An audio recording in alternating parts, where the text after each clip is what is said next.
Okay. You ready? Yep. I want to show you a little bit about resistance and fuses with wires. Now, most of the wires that we use in the lab, you know, something like that, relatively thin, and regardless of the length, you know, it doesn't have a lot of resistance. But if you put enough current through there, it would be significant, and you would notice that it would start to get warm. We have here 2 wires that were given to us. Can't remember the student's name. That their father worked for TXU, the electric company, right? And these are actually high voltage wires. That's made out of copper, and it's very heavy. This one is made out of aluminum. It says here, and you may or may not be able to see that, it says 25,000 volts. Okay, so this would hold 25,000 volts. I'll pass that around. This one right here, I thought it was on the edge. Let me see, insulating jacket, does not have it, but I think this is 25,000 as well.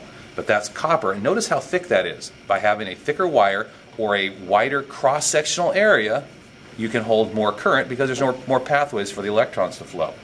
But what if we had something that was very, very small? This right here is the wire out of Christmas lights. Just strip the whole thing off, and now I have these little bitty filaments of wire. Why are there multiples? Well, because if you bend them and one of them breaks, the other ones have not broken. Okay, so they braid the wire. I have here a 12-volt battery for a tractor or something, and there are the leads. That's 12 volts. If I touch that, I'm probably not going to get hurt because your skin has some resistivity, but I'm still not going to do it. I'm going to take this little itty-bitty wire, and let's watch what happens when I touch the leads. Okay, watching here. It just melted. Once again. Now, why did it melt? Because it's so small. I guess I'll put it down here so you can see the wire better.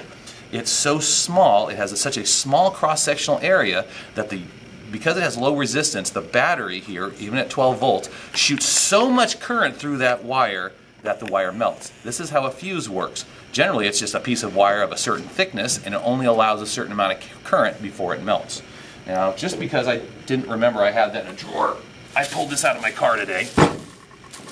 So that's my car battery, and I don't know if this looks like it will probably make it. Now, some people are wondering, how am I going to keep myself from being electrocuted?